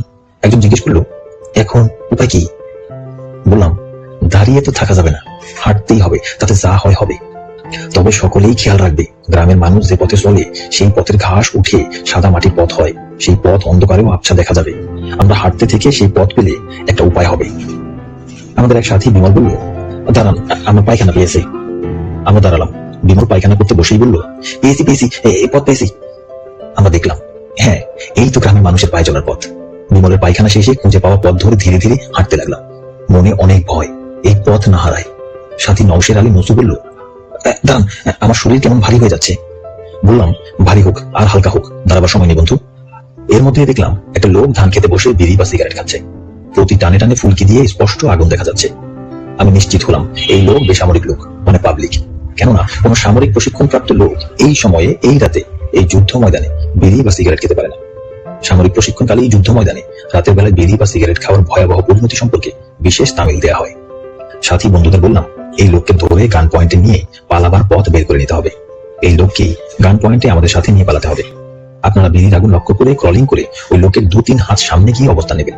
আমি ক্রলিং করে পেছন দিক দিয়ে ওই লোককে গান পয়েন্ট করবো, যাতে ওই লোক চিৎকার অথবা দৌড়ে পালাতে না পারে। আমাদের কোনো প্রকার শব্দ করা চলবে না, এটা মনে রেখে কাজ করতে হবে। আমরা ক্রলিং করে যাওয়া শুরু করলাম। আমি ঠিক পিছন দিক দিয়ে ওই লোকের পিঠে হাত রেখে বললাম, কেডা? লোকটি ঘাবড়ে গিয়ে বলল, হ্যাঁ আমি আমি আমি আমি ধমকের স্বরে বললাম, চুপ। এরপর ধীরে ধীরে ভদ্রলোককে জিজ্ঞেস করলাম, আপনার নাম কি? ভদ্রলোক বললেন, জিতেন হাজম। নামটি আমার চেনা চেনা লাগলো, তবুও G3 রাইফেলের ব্যারেল পিঠে ঠেকিয়ে বললাম, আমাদের পথ দেখিয়ে নিয়ে চলুন, নইলে গুলি করে মেরে ফেলবো, আমরা কাদেরিয়া বাহিনীর লোক। সঙ্গে সঙ্গে ভদ্রলোক বললেন, আপনাদের জন্যই তো আমি নৌকা নিয়ে এসেছি। নৌকা কোথায়? ঘাটে। চলুন আগে ঘাটে যাই। জিতেন হাজম হলেন কমরেড মনি সিং এর কমিউনিস্ট পার্টির সদস্য। সংগ্রামী আর বিপ্লবীদের সাহায্য করে তার ধর্ম। সুনামগঞ্জ সীমান্ত এলাকার বাসিন্দা চিরকুমার জিতেন হাজম চিরকাল মানুষের সেবা করেই জীবন কাটিয়ে দিচ্ছেন। এই সুনামগঞ্জ অঞ্চলের মোটামুটি সমস্ত মানুষ জিতেন হাজানকে চেনে। তিনি ইতিহাস প্রসিদ্ধ তেভাগা আন্দোলন, লাঙ্গল যার জমিদার এবং জমিদারি প্রথা বাতিল আন্দোলনের বিপ্লবী যোদ্ধা ছিলেন। যৌবন বয়সে তিনি কমরেড মনি সিং এর সহযোদ্ধা ছিলেন। তিনি ঐতিহাসিক সাঁওতাল বিদ্রোহ তীর ধনুক নিয়ে ব্রিটিশ সৈন্যদের সাথে যুদ্ধ করেছেন। 71 সালে আমাদের মহান মুক্তিযুদ্ধের সময় মুক্তিযোদ্ধা হয়েছিলেন, কিন্তু ওই অঞ্চলে তেমন একটা যুদ্ধ না হয় তিনি যুদ্ধ করতে পারেননি বলে দুঃখিত। আন্দোলন, সংগ্রাম, যুদ্ধ জিতেন হাজমের কাছে নেশার মতো লাগে। সীমান্তে আমাদের ঘাঁটিতে তিনি একবার এসেছিলেন। যোদ্ধাদের জিতেন হাজম ভালোবাসেন। নিজের বিপদ উপেক্ষা করে যোদ্ধাদের সাহায্যে এগিয়ে আসতে তিনি দারুণ আনন্দ পান। তাই আমরা যখন সীমান্ত থেকে দেশের ভেতরে ঢুকি তখন থেকেই নিরাপদ দূরত্ব থেকে তিনি আমাদের ছায়ার মতো অনুসরণ করেছেন। এই অঞ্চল তার এতই নখদর্পণে যে আমরা যখন রাতে রওনা হতাম তিনি সহজেই অনুমান করে নিতে পারতেন আমরা এক রাতে পায়ে হেঁটে কত দূরে এবং কোথায় গিয়ে পৌঁছাতে পারি।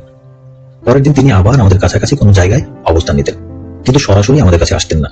এই অঞ্চলের হিন্দু মুসলমান সকলের কাছেই তার সমাদর ছিল। ঘর সংসার থেকে চিরকুমারী পুরুষের কাজে ছিল আজ এই গ্রাম কাল অন্য গ্রাম ঘুরে বেড়ানো। ঘাটে এসে দেখলাম সত্যি একটা বড় জেলে নৌকা রয়েছে, সঙ্গে 3 জন মাঝি। জিতেন হাজান সহ আমরা 4 জন নৌকায় উঠে বসলাম।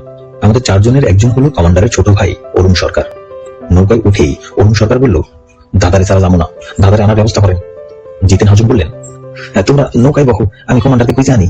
জিতেন হাজম কমান্ডার সুকুমার বাবু এবং অন্য সাথীদের খুঁজে আনতে গেল। আমরা 4 জন নৌকা থেকে নেমে শুয়ে পজিশন নিয়ে থাকলাম। একসময় অন্ধকারে দেখলাম খুবই কাছাকাছি একদল সৈন্য সারিবদ্ধভাবে লাইন দিয়ে আমাদের দিকে আসছে। আমরা 4 জন পজিশনে চুপ করে শুয়ে থাকলাম। সৈন্য আমাদের 2-3 হাত দূর দিয়ে নৌকার দিকে এগিয়ে গেল। এরপর কমান্ডার সুকুমার বাবু আস্তে আস্তে কোকিলের কণ্ঠে কো কো করে ডাক দিলেন। আমরা বুঝতে পারলাম এই সৈন্যদল আমাদেরই সাথী। আমরাও পাল্টা কো কো ডাক দিয়ে তাড়াতাড়ি নৌকার দিকে গেলাম। সার দ্রুত সবাই নৌকায় উঠে পড়লাম। নৌকা ছেড়ে দিল। অতিরিক্ত বৈঠা ও মাস্তুল দিয়ে আমরাও নৌকা বাইতে লাগলাম। আকাশে চাঁদ ওঠার আগেই অন্তত 2-3 মাইল দূরে চলে যেতে হবে। দ্রুত গতিতে নৌকা চলতে লাগলো। 2/3 ক্ষয় হয়ে যাওয়া চাঁদ চতুর্দিকে হালকা রূপালী আলো ছড়িয়ে আকাশে উঠল। চাঁদের মিষ্টি পরিষ্কার আলোতে সবকিছু স্পষ্ট দেখা যাচ্ছে। কুল কিনারাবিহীন বিশাল জলরাশির মাঝে একটা নৌকায় আমরা সবাই বসে আছি। এতক্ষণে আমাদের মুখে কথা ফুটলো। আমরা সবাই আশ্চর্যজনক ভাবে বিধাতার কৃপায় সম্পূর্ণ অক্ষত অবস্থায় পালিয়ে এসেছি। এ যেন কিছুতেই বিশ্বাস হতে চায় না। মনের আনন্দে মনে হলো উচ্চ কণ্ঠে গান গাই। আমাদের এই বাঁচার পিছনে যার একক অবদান তিনি আর কেউ নন, তিনি হলেন মানুষের সেবায় উৎসর্গকৃত প্রাণ জিতেন হাজম। জিতেন হাজমের প্রতি কৃতজ্ঞতার শেষ নেই, ঋণের শেষ নেই। কোনদিন কি এমন আসবে যেদিন জিতেন হাজমের ঋণ শোধ করার অন্তত চেষ্টা করা যাবে? ভোর হলো, নৌকা তীরে ভিড়ল। আমরা সবাই নৌকা থেকে নেমে পড়লাম। জিতেন হাজমকে বুকে জড়িয়ে ধরে বিদায় নিলাম। আবার পথ চলতে শুরু করলাম। এবার পথ চলার লক্ষ্য হলো সীমান্তের দিকে। উদ্দেশ্য সীমান্তের নিকটবর্তী জায়গা দিয়ে আমরা ঘুরতে থাকবো। জনগণের অবস্থা খুব একটা ভালো দেখলাম না। আমাদের হাতে অস্ত্র আছে বলেই জনগণ আমাদের কিছু বলেনি, কিন্তু মনে হয়েছে পারলে জনগণ আমাদের ধরে ফেলে। জনগণকে এত বোঝাচ্ছি জাতির জন্য বঙ্গবন্ধু শেখ মুজিবুর রহমান এই দেশের স্রষ্টা, তাকে অন্যায়ভাবে হত্যা ইত্যাদি ইত্যাদি, কিন্তু জনগণ গ্রহণ করছে না, কেবলই প্রত্যাখ্যান করছে। মনটা ভীষণ খারাপ। তাহলে কি শেখ মুজিবুর রহমানের জনপ্রিয়তা শূন্যের কোটার চেয়েও নিচে নেমে গেছে? জনগণ যদি আমাদের আশ্রয় না দেয় তাহলে আমরা গেরিলা যুদ্ধ করবো কিভাবে?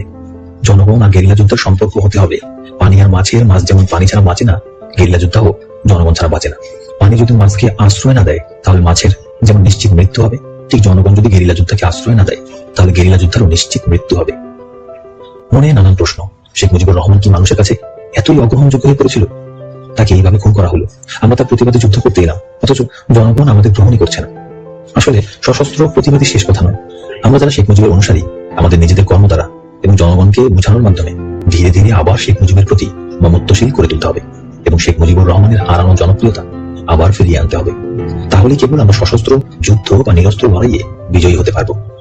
এছাড়া আমাদের অন্য কোনো বিকল্প নেই। জেনারেল মাহবুবুল হাসানের সৈন্যরা জনগণের মাধ্যমে আমাদের গতিবিধির খবরাখবর নিয়ে পথে পথে অ্যাম্বুশ করতে লাগলো। অ্যাম্বুশ মানে আগে থেকেই ফাঁদ পেতে বসে থাকা। আমরা এক সন্ধ্যায় বাংলাদেশ সেনাবাহিনী জেনারেল মাহবুবুল হাসানের অ্যাম্বুশে ফাঁদে পা দিলাম। সন্ধ্যায় এক আখ ক্ষেতের পাশ দিয়ে যাওয়ার সময় আগে থেকেই অ্যাম্বুশ করে ফাঁদ পেতে বসে থাকা বাংলাদেশ আর্মির সৈন্যরা অতর্কিতে আমাদের আক্রমণ করলো। আমরা আখ ক্ষেতের ভেতর আশ্রয় নিয়ে পাল্টা জবাব দিলাম। প্রথমে তীব্র লড়াই শুরু হলো। তারপর রাত ভর থেমে থেমে সংঘর্ষ চলতে লাগলো। রাত পোহালো, ভোর হলো। সূর্য ওঠার সঙ্গে সঙ্গেই সেনাবাহিনীর সৈন্যরা দুর্বার গতিতে পুনরায় আক্রমণ শুরু করলো। আমরা তার যথাযথ জবাব দিতে লাগলাম। যতই বেলা বাড়তে লাগলো আক্রমণ পাল্টা আক্রমণ ততই বাড়তে লাগলো। আমরা যে আখ ক্ষেতে আশ্রয় নিয়েছিলাম গুলিতে সেই ক্ষেতের আখ ছিন্ন ভিন্ন হয়ে যেতে লাগলো। আমাদের গুলি ক্রমশ ফুরিয়ে যেতে লাগলো। দুপুর গড়িয়ে বিকেল হতে লাগলো। ধীরে ধীরে আমাদের অস্ত্রগুলো একের পর এক থেমে যেতে লাগলো। যখনই আমাদের একটা অস্ত্র থেকে যায় তখনই বুঝতে পারি আমাদের সাথী যোদ্ধার গুলি হয় শেষ অথবা আহত কিংবা নিহত হয়েছে। সন্ধ্যা নাগাদ আমাদের একের পর এক প্রায় সকল অস্ত্র থেমে গেল, অর্থাৎ আমাদের প্রায় সকল সাথীর গুলি শেষ। অথবা আমাদের প্রায় সাথী নিহত। সন্ধ্যা হওয়ার সাথে সাথে অবস্থা বেগতিক দেখে আমি ক্রলিং করে আক্ষেপ থেকে বেরিয়ে ধান খেতে ঢুকে পড়ি। সারা রাত ক্রলিং করার পর যখন সকাল হয় তখন আমি কোথায় তা আমি জানি না। ধান গাছের পাতা আর শীষের ধারে আমার সমস্ত শরীর কেটে ফালি ফালি হয়ে সারা দেহ থেকে বিন্দু বিন্দু রক্ত বের হতে থাকে। দীর্ঘ সময় ক্রলিং করার ফলে আমার দু হাঁটু, হাতের দুই কনুই এবং বুক চিরে ক্ষত বিক্ষত হয়ে গেছে। শরীরে অসহ্য যন্ত্রণা, দেহে বল নেই, দেহ আর চলে না, দেহ নিস্তেজ। জীবনের মায়া ত্যাগ করে ধান খেতেই পড়ে রইলাম। একসময় ঘুমিয়ে পড়লাম না জ্ঞান হারিয়ে ফেললাম জানি না। যখন হুঁশ ফিরে এলো তখন দেখি একটি কুকুর আমার নাক শুকছে। ধপ করে উঠে বসতেই কুকুরটি 3-4 হাত পিছনে সরে গেল। আমার পাশেই পড়ে আছে আমার জীবন রক্ষাকারী G3 অটো রাইফেল আর দুটো ম্যাগাজিন। আমার কিছুই মনে নেই কেন আমি এই অবস্থায় এখানে। পেটে শুধু প্রচন্ড ক্ষুধা, ক্ষুধার জ্বালায় আমি অস্থির। চিন্তা করছি আমি কি স্বপ্ন দেখছি না বাস্তব। ধীরে ধীরে আমার সমস্ত কিছু মনে হতে লাগলো। আমি আবার ভয় পেয়ে গেলাম, শত্রুর ভয়, মৃত্যুর ভয়। সঙ্গে সঙ্গে আমার মরণের সাথী, বাঁচার সাথী প্রিয়তমা G3 অটো রাইফেলটা আর ম্যাগাজিন দুটো হাতে তুলে নিলাম। এখনো একটা ম্যাগাজিন পুরো গুলি ভর্তি, অন্যটা অর্ধেক ভর্তি। আর G3-র সাথে ফিট করা ম্যাগাজিনে 20 রাউন্ড গুলির মধ্যে 3 রাউন্ড গুলি আছে, কিন্তু গুলির ব্যাগটা কোথায় জানি না। এখন সকাল না দুপুর না বিকাল কিছুই বুঝি না। হাতের ঘড়িটা গুলির ব্যাগের মতো কোথাও পড়ে আছে। পেটের ক্ষুধা নিবারণের জন্য কোনো মানুষের কাছে যাওয়া যাবে না, কোনো গ্রাম বা লোকালয়ে যাওয়া যাবে না। মানুষেরাও আমাদের শত্রু। আমাদের অবস্থা পাকিস্তানি হানাদার বাহিনীর মতো। 1971-এ মহান মুক্তিযুদ্ধের সময় এদেশের যে অবস্থা হয়েছিল, এখন আমাদেরও সেই একই অবস্থা হয়েছে। মানুষ আমাদের সাহায্য করবে না, মানুষের কাছে যাওয়া যাবে না। ক্ষুধার জ্বালায় ধান গাছের কচি ডগা আর কচি ধানে ধূপ চুষতে লাগলাম আর ভাবতে লাগলাম এখনই অন্যত্র রওনা হবো না সন্ধ্যা হলে রওনা হবো। এখন রওনা হলে শত্রুর কবলে পড়ার বিপদ, আর সন্ধ্যার পর রওনা হলে অন্ধকারে পথ হারাবার বিপদ। কোন বিপদটা গ্রহণ করব? পানির পিপাসায় বুকের ছাতি ফেটে যাচ্ছে, আর কিছুক্ষণ পর পানির পিপাসায় এমনিতেই মরতে হবে। ফুল প্যান্টটা ভাঁজ করে নেংটির মতো বানালাম। শার্টটা খুলে কোমরের সাথে বেঁধে G3 রাইফেলটা বাঁ হাত দিয়ে শরীরের সাথে মিলিয়ে ধরলাম, যাতে দূর থেকে বোঝা না যায় আমার কাছে অস্ত্র। তারপর সোজা পানির খোঁজে হাঁটা শুরু করলাম। কিছু দূর হাঁটতেই একটা পানির ডোবা পেয়ে পানি খেলাম। এক লোক পায়খানা করে ওই ডোবায় শৌচ করতে এসেছে। আমি ওই লোককে গান পয়েন্ট করে আমাকে সোজা সীমান্তের দিকে নিয়ে যাওয়ার নির্দেশ দিলাম, নইলে প্রাণে মারার হুমকি দিলাম। সীমান্তের কাছাকাছি আসতেই দূর থেকে ভারতের পাহাড় নজরে এলে আমি ওই লোকের হাত ধরে তাকে জোর করে নিয়ে আসার জন্য ক্ষমা চেয়ে ছেড়ে দিলাম। তারপর ভারতের পাহাড় লক্ষ্য করে দ্রুত হাঁটতে থাকলাম। সীমান্তে পৌঁছতে আমার সন্ধ্যা গড়িয়ে রাত হলো। আমাদের সীমান্ত অঞ্চলের হাইড আউট বা ক্যাম্পে পৌঁছে দেখি আমার যুদ্ধের সাথী বৈদ্যনাথ কর মুমূর্ষ সংজ্ঞাহীন অবস্থায় পড়ে আছে। বৈদ্যনাথ করের সারা শরীরে অসংখ্য ছোট ছোট ছিদ্র, সেই সকল ছিদ্র দিয়ে বিন্দু বিন্দু রক্ত বেরিয়ে আসছে। উপজাতীয় সাথী ডাক্তার জন হেনরি এবং রাধারমন রায় ঝান্টু বৈদ্যনাথ করকে চিকিৎসা করছে। বৈদ্যনাথ কর সুস্থ হওয়ার পর জানতে পারলাম সে আক্ষেপ থেকে কলিং করে পালিয়ে একটি কচুরিপানা ভরা পচা জলাশয়ে আশ্রয় নিয়েছিল। সেই পচা জলাশয়ে ছিল অনেকদিন না খাওয়া রক্তচোষা যোগ। রক্তচোষা যোগ বৈদ্যনাথকে পেয়েই কিলবিল করে ঘিরে ধরে রক্ত চষে খেতে থাকে। বৈদ্যনাথ কর প্রস্রাবের রাস্তা আর পায়খানার রাস্তা 2 হাত দিয়ে চেপে ধরে বসে থাকে, যাতে যোগ পায়খানা বা প্রস্রাবের রাস্তা দিয়ে পেটের ভিতরে ঢুকতে না পারে। বৈদ্যনাথ করের পালাবার কোনো পথ ছিল না, কারণ বাংলাদেশ সেনাবাহিনীর লোকেরা ওই পুকুর পাড়ে সজাগ পাহারায় ছিল। পালাবার চেষ্টা করলেই ধরা পড়তে হবে, তাই সেনাবাহিনীর হাতে ধরা পড়ার চাইতে যোগকে রক্ত দেয়াই শ্রেয় মনে করেছে বৈদ্যনাথ কর। বাংলাদেশ সেনাবাহিনী ওই পুকুর পাড় থেকে সরে যেতে যদি আর 1-2 ঘন্টা দেরি করত, তাহলে রক্তচোষা যোগ বৈদ্যনাথ করের শরীরের সমস্ত রক্ত চুষে খেয়ে ফেলত। রক্তশূন্যতার কারণে এখনো যে কোনো সময় বৈদ্যনাথ কর মারা যেতে পারে। ওই দিনের যুদ্ধে আমি আর বৈদ্যনাথ কর ছাড়া আমাদের বাকি 17 জন সাথী নিহত হয়। জনসাধারণের চরম অসহযোগিতা এবং বিরোধিতার কারণে একই পরিণতি হয় বগুড়ার রেজাউল বাকি এবং দুলাল দে বিপ্লব ও তার সাথীদের। কমান্ডার দুলাল দে বিপ্লব যুদ্ধে প্রচন্ড মার খেয়ে আহত অবস্থায় নৌকায় করে পালিয়ে আসার সময় তীব্র যন্ত্রণায় তার 2IC মোহাম্মদ হিরুকে নির্দেশ দেয়, হিরু তুমি আমাকে গুলি করে মেরে ফেলো। এই নির্দেশ পালনে 2IC হিরু অক্ষমতা প্রকাশ করলে পুনরায় দুলাল দে বিপ্লব একই নির্দেশ দেয়, কিন্তু হিরো নির্দেশ পালনে পুনরায় অক্ষমতা প্রকাশ করে। এইভাবে কয়েকবার কমান্ডারের নির্দেশ পালনে 2IC হিরো অক্ষমতা প্রকাশ করার পর কমান্ডার দুলাল দে বিপ্লব অপর সাথী মদনকে এই মর্মে নির্দেশ দেয় যে, মদন আমি কমান্ডার দুলাল দে বিপ্লব তোমাকে নির্দেশ দিতেছি, আমার 2IC হিরোকে আমি যে নির্দেশ দিব, হিরো যদি সেই নির্দেশ পালন না করে তাহলে তুমি হিরোকে গুলি করে মেরে ফেলবে। বলেই 2IC হিরোকে নির্দেশ দিল, আমাকে গুলি করে মেরে ফেলো। তখন উপায় না পেয়ে 2IC হিরো কমান্ডারের নির্দেশে কমান্ডার দুলাল দে বিপ্লবকে হত্যা করতে উদ্যত হলো। 2IC হিরো কমান্ডার দুলাল দে বিপ্লবকে টেনে নৌকার গলুইয়ে বাইরে মাথাটা ঝুলিয়ে দিল। দুলাল দে বিপ্লব তোমাকে পাওয়ার জন্য হে স্বাধীনতা কবিতাটি পড়তে লাগলো আর ফ্যাল ফ্যাল করে হিরোর দিকে তাকিয়ে থাকলো। হিরো G3 রাইফেলের ব্যারেলটা দুলাল দে বিপ্লবের মাথায় ঠেকিয়ে গুলি করে দিল। তোমাকে পাওয়ার জন্য হে স্বাধীনতা কবিতা পড়তে পড়তে একটা ঝাঁকুনি দিয়ে দুলাল দে বিপ্লবের দেহ নিথর নিস্তব্ধ হয়ে পড়ল। অপরদিকে মুন্সিগঞ্জ জেলার লৌহজং থানার বাসিন্দা ঢাকা কলেজের ছাত্র নেতা মেধাবী ছাত্র মোহাম্মদ ইউনুস যুদ্ধের শুরুতেই গুলিবিদ্ধ হয়। সারাদিন রক্তক্ষরণের পর নাকে মুখে ছেনরি উঠে ইউনুসের দেহ নিথর নিস্তব্ধ হয়ে যায়। সন্ধ্যায় ইউনুসের দেহ পরীক্ষা নিরীক্ষা করে মৃত সাব্যস্ত করে ইউনুসকে ফেলে অন্য সাথীরা পালিয়ে যায়।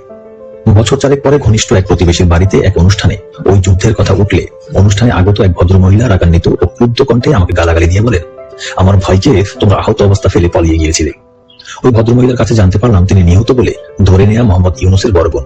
ইউনুসের বড় বোনের কাছে আরো জানতে পারলাম যে যুদ্ধে ইউনুস আহত হয়েছিল সেই যুদ্ধে ইউনুসদের বিপক্ষে যুদ্ধ করা বাংলাদেশ সেনাবাহিনীতে একজন সুবেদার মেজর ছিল ইউনুসের ফুফাতো ভাই। সেই সুবেদার মেজর ইউনুসের চেহারা এবং ইউনুসের ডান হাতের কবজিতে থাকা কালো জট দেখে ইউনুসকে চিনতে পেরে জেনারেল মাহমুদুল হাসানের কাছে ইউনুসকে বাঁচিয়ে রাখলে অনেক তথ্য পাওয়া যাবে বলে ইউনুসকে বাঁচিয়ে রাখার প্রস্তাব করেন। জেনারেল মাহমুদুল হাসান তৎক্ষণাৎ হেলিকপ্টারে করে ইউনুসকে কম্বাইন্ড মিলিটারি হাসপাতালে চিকিৎসার জন্য পাঠিয়ে দেন। ইউনুসকে ওপেন হার্ট সার্জারি সহ গলা থেকে নাভি পর্যন্ত চিরে অপারেশনের মাধ্যমে সুস্থ করে কেন্দ্রীয় কারাগারে পাঠিয়ে দেওয়া হয়। ইউনুস গলা থেকে নাভি পর্যন্ত অপারেশনের এক বিরাট কাটা চিহ্ন নিয়ে 10 বছর জেল খেটে মুক্তি পায়। অন্যদিকে টাঙ্গাইলে এক ব্রিজ ভাঙতে গিয়ে ধরা পড়ে যায় বিশ্বজিৎ নন্দী। সামরিক আদালত বিশ্বজিৎ নন্দীকে ফাঁসিতে মৃত্যুদণ্ডের নির্দেশ দেয়। বিশ্বজিৎ নন্দী ফাঁসির প্রকোষ্ঠে একে একে প্রায় 15টি বছর মৃত্যুর প্রহর গুনতে থাকে। ফাঁসি দেওয়ার নিয়ম অনুযায়ী সূর্য ডোবার পর এবং সূর্য উদয় হওয়ার আগে ফাঁসি কার্যকর হতে হবে। যখনই সূর্য ডুবে যেত, সন্ধ্যা হতো, বিশ্বজিৎ নন্দী অঝোর নয়নে কাঁদতে থাকতো, সৃষ্টিকর্তা ঈশ্বরকে স্মরণ করতে থাকতো। আজ রাতে আগামী সূর্যোদয়ের আগেই ফাঁসি হবে, আর পৃথিবীর সূর্য দেখবে না, পৃথিবীর আলো বাতাস ভোগ করবে না, এই সুন্দর ধরনী থেকে চির বিদায় নিতে হবে। সারা রাত কাঁদতে থাকতো আর প্রাণ ভরে ভগবানকে ডাকতো। জীবনের শেষ ডাকা, আর কখনোই ভগবানকেও ডাকতে পারবে না, এই ডাকাই শেষ ডাকা। এই তো জল্লাদ এসে গেছে, এখনই ফাঁসিতে ঝুলানো হবে, এখনই মৃত্যু। ফাঁসির অন্ধ প্রকোষ্ঠের বাইরের দেয়ালে হঠাৎ রোদের ঝলক, এমনই হাসি, অট্ট হাসি।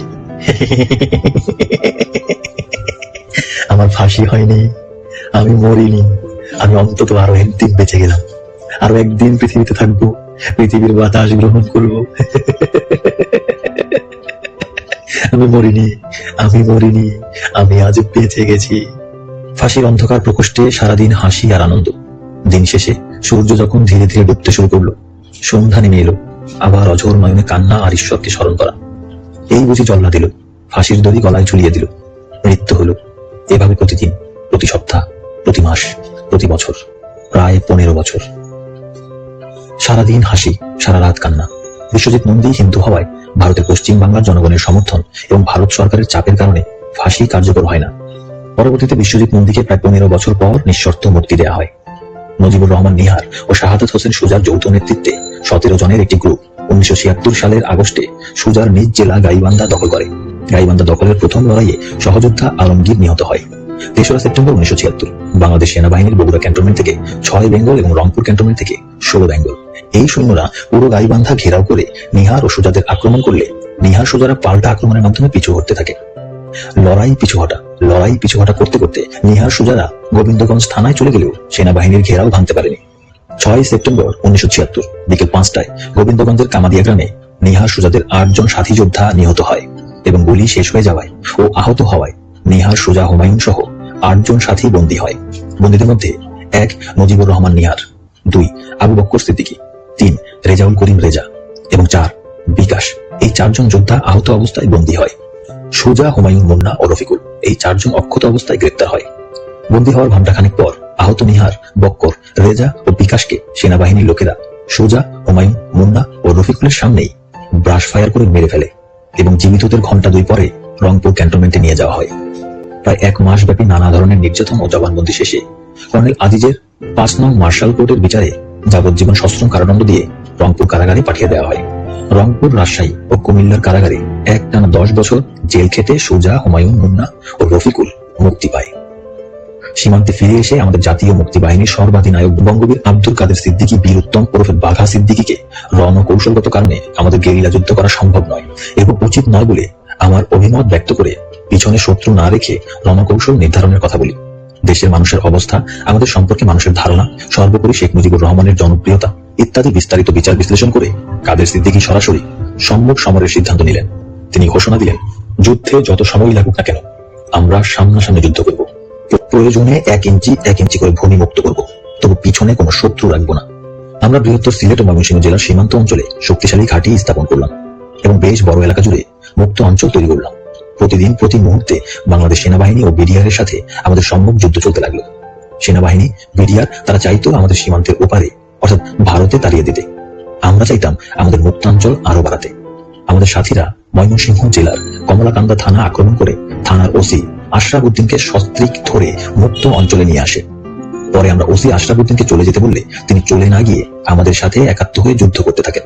বছরখানেক পর আমাদের সর্বাধিনায়ক কাদের সিদ্দিকী আমাদের পক্ষে রেডিও টেলিভিশনে প্রচার চালানোর জন্য ওসি আশরাফ উদ্দিনকে বাংলাদেশ কর্তৃপক্ষের কাছে ফিরে যাওয়ার নির্দেশ দিলে তিনি সস্ত্রীক ফিরে যান এবং কথা মতো ঠিকই রেডিও টেলিভিশনে তার সাক্ষাৎকারে আমাদের কথা প্রচার করেন। লন্ডন থেকে প্রখ্যাত ও সাংবাদিক আব্দুল গাফফার চৌধুরী বাংলার ডাক নামক একটি সাপ্তাহিক পত্রিকা বের করে আমাদের কথা প্রচার করেন। এছাড়া আমাদের আর কোনো প্রচার ছিল না। ভারতের এসএসবি খুবই গোপনে আমাদের সাহায্য করত। তারা অত্যন্ত সংগোপনে আমাদের অস্ত্র ও গোলাবারুদ সরবরাহ করত। এসএসবি এতই সতর্কতা ও গোপনীয়তার সাথে আমাদের সাহায্য করত যে তা ভারতীয় বিএসএফ সহ অন্যান্য সংস্থা এবং কর্তৃপক্ষ পর্যন্ত জানত না। ভারতীয় এসএসবি বা সেন্ট্রাল সিকিউরিটি ব্রাঞ্চকে প্রত্যক্ষভাবে ভারতের প্রধানমন্ত্রী শ্রীমতী ইন্দিরা গান্ধী পরিচালনা বা নিয়ন্ত্রণ করতেন।